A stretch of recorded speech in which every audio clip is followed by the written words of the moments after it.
Chers conquérants de la remise en forme, à nouveau bonjour. Donc je suis avec Maggie Oda et Anne Marès donc en Belgique, à Tournai. Donc bonjour à toutes les deux. Bonjour.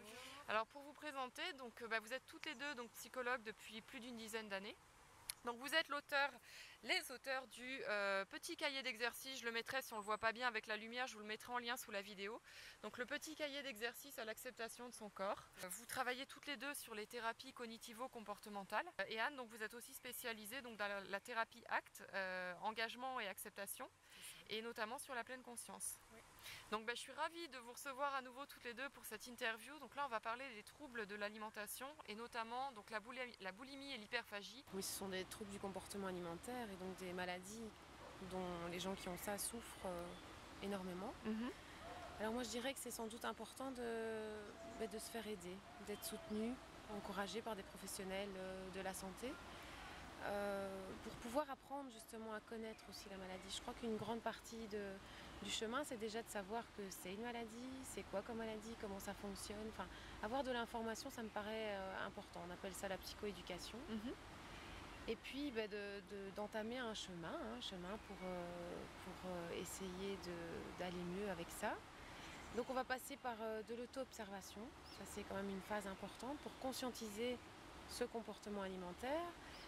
Ce qui se passe au niveau d'une semaine par exemple. Donc en général on propose un semainier et on observe un petit peu qu'est-ce qui se passe, quelles sont les situations dans lesquelles la crise arrive, qu'est-ce que je ressens, qu'est-ce que je pense, qu'est-ce que je fais dans ces moments-là. Et à partir de là s'ouvrira le travail justement sur les trois niveaux, pensée, comportement, émotion, sur lesquels on travaille en TCC. Quelque chose qui est assez typique moi chez mes patientes, c'est fin de journée.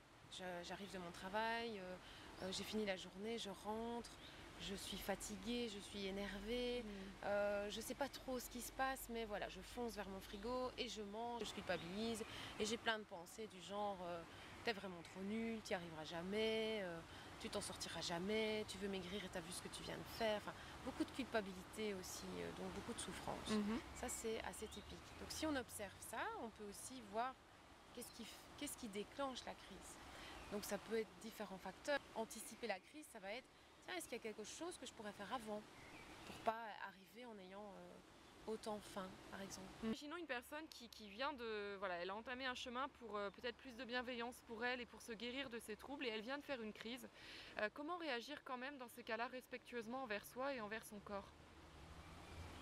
Donc voilà, la personne en général se sent coupable suite à une crise et effectivement s'insulte de tous les mots.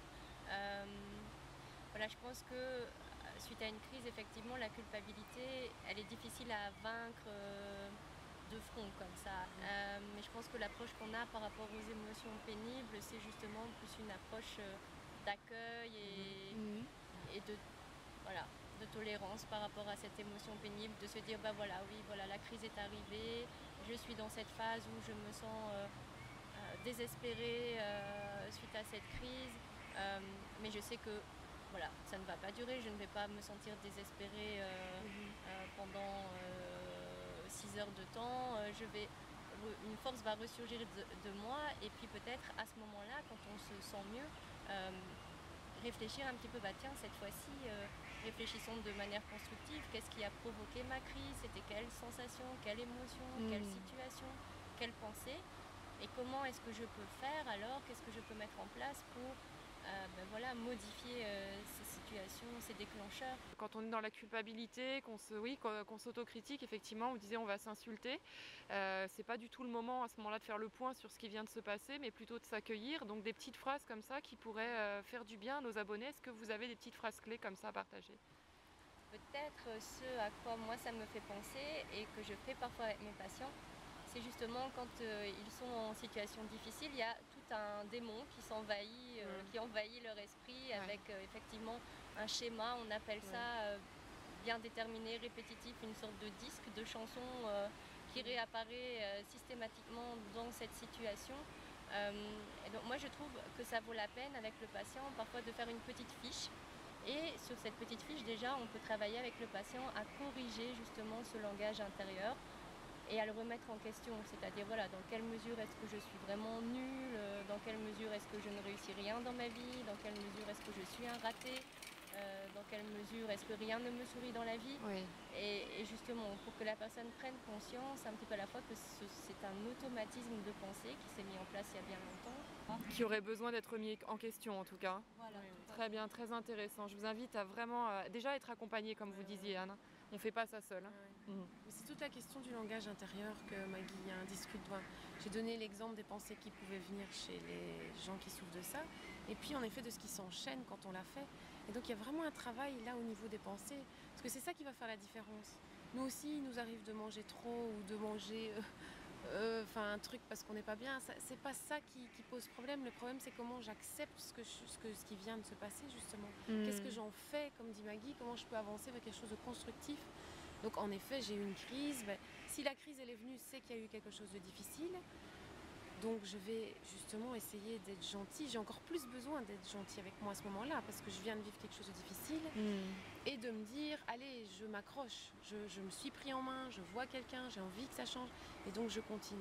Oui, j'ai envie que ça change aussi, c'est des mots qui sont très forts.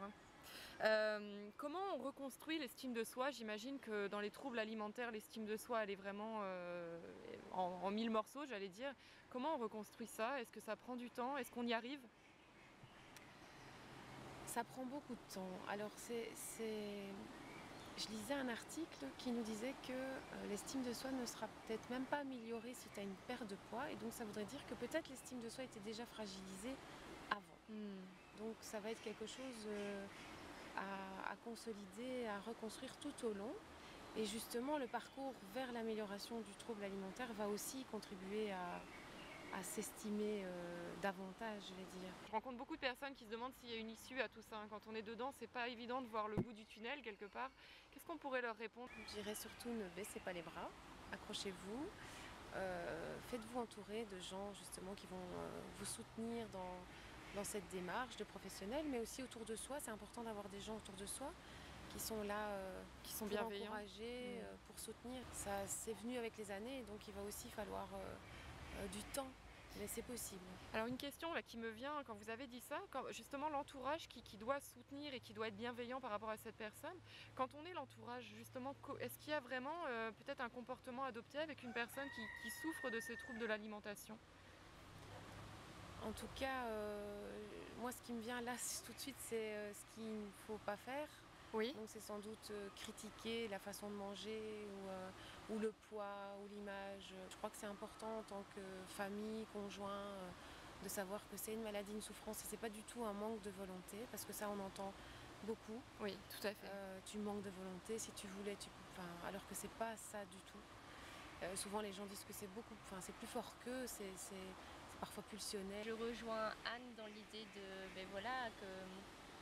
qu'il est important que l'entourage ne culpabilise pas la personne qui souffre de troubles alimentaires ou ne lui mette pas de pression, parce qu'elle s'en met déjà largement assez, donc ça c'est sûr que ça ne l'aidera pas. Par contre, rester ouvert au dialogue, effectivement, s'informer sur le trouble, se faire soutenir. Oui, j'allais dire peut-être se faire accompagner, ça doit être difficile aussi d'être dans cette situation, peut-être se sentir impuissant aussi face à cette personne. Voilà, donc ça peut être utile aussi pour le proche ou l'entourage d'être assisté à ce niveau-là. Très bien. Merci à vous d'avoir accepté cette interview. Ça a été à nouveau un plaisir de vous rencontrer. Qu'est-ce qu'on peut vous souhaiter pour la suite? Vous venez en France de temps en temps, toutes les deux? Pourquoi pas un petit week-end à Paris Une conférence, un petit week-end. On parle pas de vacances, Maggie. Ah, d'accord, oui, on a des vacances. Pourquoi pas, oui. Voilà. En tout cas, mes chers abonnés, on vous retrouve très bientôt. Si vous avez des événements, quand vous venez en France, n'hésitez pas à me le partager. Tout sera sous la vidéo et dans l'article. Et puis nous, on vous embrasse et je vous retrouve prochainement pour d'autres interviews. Bye bye. Ciao.